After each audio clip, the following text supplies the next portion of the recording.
Most new founders make the same mistake. They start their business completely blind. They're working hard, they're delivering work, they're lining up sales, but they're basically driving without putting a destination in the GPS. And if that's you, it's not your fault. Nobody teaches this part. So in this video, I'm going to fix it. I'm going to walk you through the simple workshop I use with every client to stop the guessing and make every move make sense. By the end, you'll know exactly where you're going and what to do next. But first, let me show you why this matters more than anything else you're doing right now. Most new founders think that their problem is marketing or getting clients or getting better at what they do. But the real issue is this: you're moving forward without a clear destination. It's like this. When you get in a car, the first thing you do is you set a destination in your GPS, because if the GPS doesn't know where you want to go, it can't give you the turns to get there. And you can't just type Los Angeles in. It needs to be an exact address, a street name, a number, a city, and a state. But leaving out the destination is how most people start and build their new businesses. They're doing the work, they're trying the things, but they have no idea if any of it is moving them in the right direction because they don't even know what direction they want to go. So when you set a clear destination, then your actions line up, your priorities sharpen, and you always know what to do next, because now you have a map that can take you from where you are today to where you actually want to be tomorrow. But here's the big question: how do you build that destination? There's a moment in Alice in Wonderland where Alice asks the Cheshire Cat, "Which way should I go?" And the cat tells her, "Well, that depends a good deal on where you want to get to." And Alice says she doesn't really care. So the cat says, "Then it doesn't matter which way you go." And that is exactly what happens when you start a business without knowing where you want to end up. You'll take meetings, you try ideas, you make decisions, but none of it feels connected because you're not choosing based on your goals for the future. And that's why this step matters more than most people think. Because if you don't know the destination, every path looks the same. And when every path looks the same, it's almost impossible to know what to do next.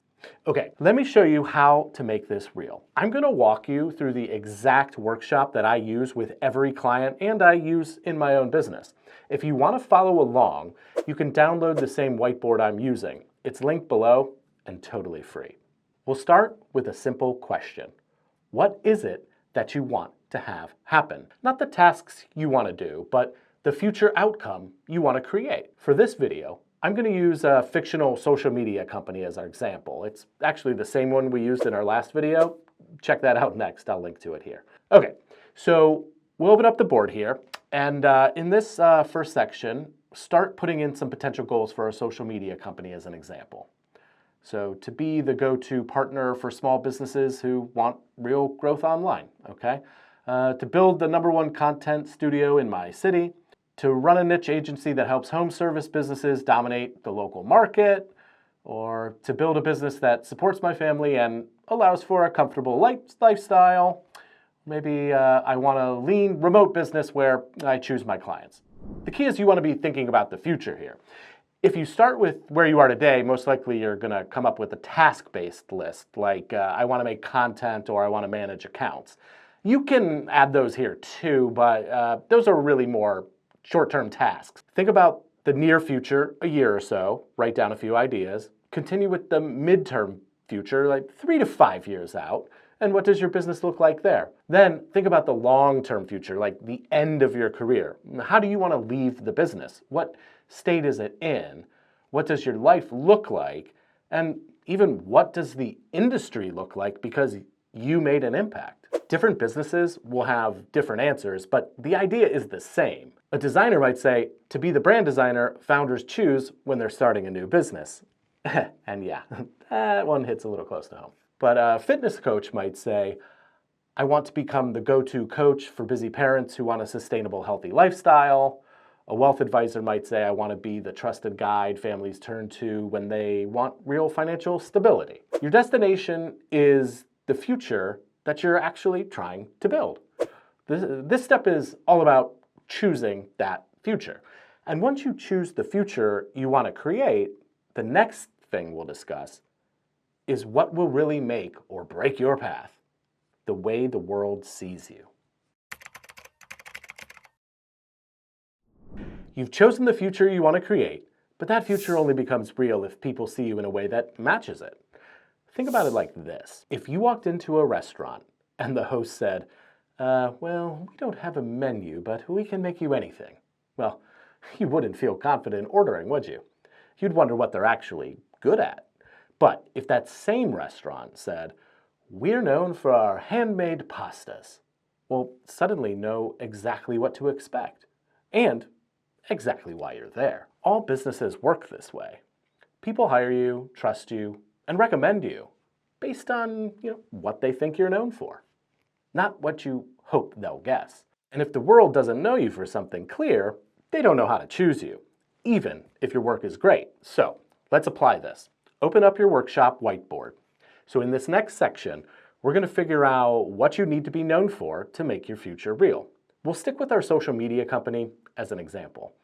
Let's say that their ideal future state is something like, I want to be the go-to partner for small businesses who want real online growth. Okay, so if that's the destination, then what do they need to be known for to make that happen? Maybe it's being the team that actually drives results, or simplifying social so business owners don't feel overwhelmed, creating content that feels personal and not cookie cutter, or maybe helping clients understand what's working and why, or building systems that make consistency easy.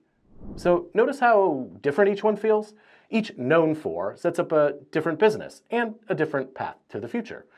Let's look at a few other examples so you can kind of continue to see how this works. So for the design business we talked about, they might need to be known for clarity, understanding founders, or translating ideas into visuals, or making the brand building process simple, delivering work that feels timeless. A fitness coach might need to be known for their flexibility, realistic routines, or programs you can do anywhere.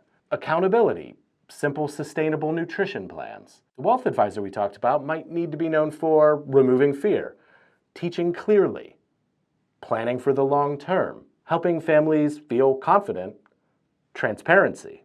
Here's the pattern. Your future decides what you need to be known for. And what you're known for decides what people trust you with. So, as you fill this in, focus on the reputation that supports the future you choose, not the one that's easiest today. Because the second you choose what you want to be known for, you bump into the next roadblock. Are your actions actually matching the reputation you want? Your reputation isn't built by what you say you are. It's built by what you do, over and over and over again. Think of every action you take as a vote. Each project, each client interaction, each decision is a vote for the kind of business you are. If you want to be known for clarity, but your work is rushed or confusing, that's a vote in the wrong direction. If you want to be known for strategy, but everything you share is random tips, that's a vote for a different identity. If you want to be known for helping people grow, but nothing you do shows real growth, well, those votes stack up too. The world doesn't decide what you're known for all at once. They decide one vote at a time. And your actions are the only ballots they ever see. Your reputation is the total of the votes cast. So if every action is a vote for the business you're becoming, the next step is figuring out which actions actually cast the right votes. Open up your board again, and in this next section, we're going to turn your reputation into actions. So let's use our social media company for an example. So their destination is to be the go-to partner for small businesses who want real online growth. What actions prove that? Maybe it's showing real before and after growth from clients, creating simple systems that make consistency easy, or maybe sharing insights that teach business owners what actually works, or making content that feels personal, not generic, Could be having a clear, calm process that clients can trust. See, these aren't random tasks. These are votes for the future they want. Let's continue and look at a few quick examples from other types of businesses. So the designer who wants to be known as the go-to brand designer for founders might cast votes for showing clear brand transformations, or explaining their thinking simply, or guiding founders through a calm process, or maybe creating work that feels timeless instead of trendy. A fitness coach who wants to be the top coach for busy parents might cast votes by sharing quick routines, or building flexible programs, or by showing real client stories. Maybe teaching simple nutrition instead of fads. A wealth advisor who wants to be the trusted guide for families might cast votes by breaking down money topics simply, or focusing on long-term planning, showing up transparency in how things work, or helping people feel confident, not intimidated. But basically, here's the idea. The future you want determines the actions you have to take. And those actions, repeated, become the reputation people know you for. So write down the specific actions that cast the right votes for the business and brand you want to become. And once you know the actions that cast the right votes, the next question becomes, what skills do you need to learn to actually follow through? So once you know the actions you need to take, you'll realize that some actions are easy for you, and some need skills you don't have yet. It's kind of like learning to cook a new dish. You might know exactly what you want it to taste like, and you might even know the steps, but if you don't have the knife skills, or the timing, or the confidence with the heat, the dish won't come out the way you imagined. The same thing happens in business. You can see the future you want, you can visualize the reputation you need, and you can write down all the right actions, but you can't execute those actions if you don't have the skills to support them. Skills are the bridge between intention and execution. Without them, the gap stays a gap. All right, open up your board again, and in this section, we're going to connect your actions to the skills that make them possible. So every action you listed in the last step requires certain skills behind it. So now we're figuring out what skills do you need to learn, improve, or hire for to actually follow through.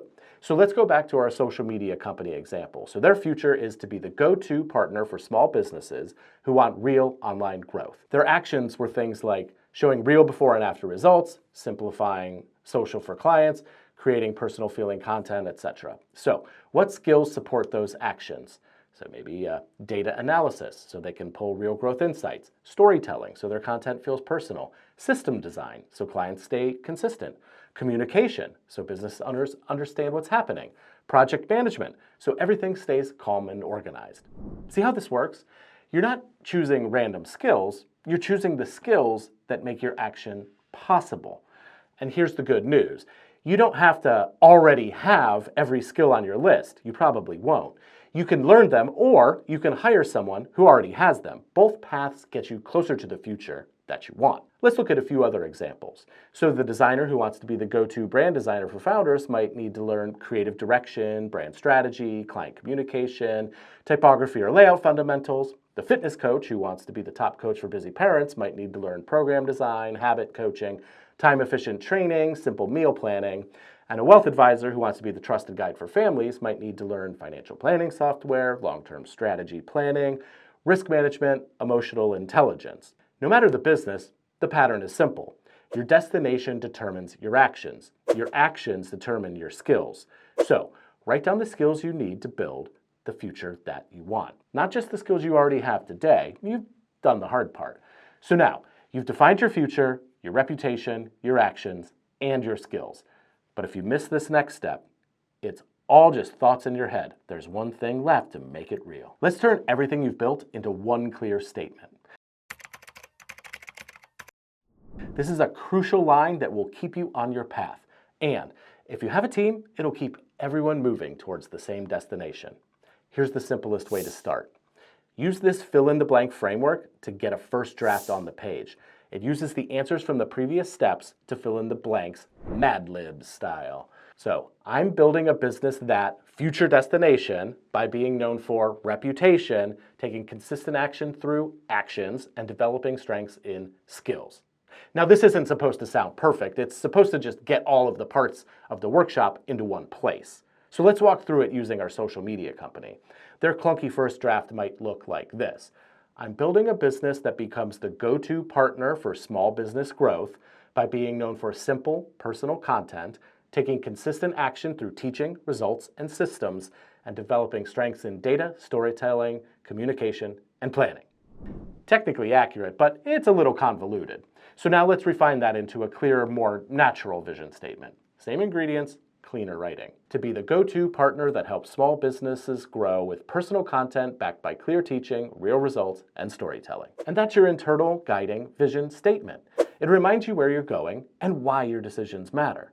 Of course, there are many other vision statement frameworks that you can use. So while we're here, let's explore them. So using that same social media company, here are a few more examples. The A World Where framework, a world where small business owners grow confidently because social media finally makes sense.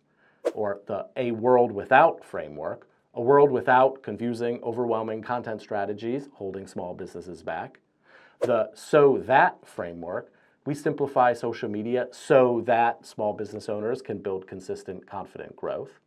The Because Everyone Deserves framework, because small business owners deserve clarity, confidence, and real results online. The We Aim to Be framework, we aim to be the most trusted growth partner for small businesses online. So once you've written your clunky version, you can clean them up with your writing skills or drop it into a tool like ChatGPT or Hemingway app to polish the language. The point isn't perfection, the point is clarity. One clear direction that guides your business as it grows. And no matter your chosen framework, the outcome is the same. You now have a roadmap. You know where you're going and how to get there. But even with a clear vision, a lot of founders still stall out. Not because the vision is wrong, but because there's something underneath it that decides whether you actually stick with it when things get messy, boring, or hard. Without it, you'll drift. You'll second guess yourself. And pretty soon, you're right back to reacting instead of building. And most people don't even know this piece exists. But once you see it, everything becomes so much easier. And that's what we're getting into in the next video, right up in the corner there.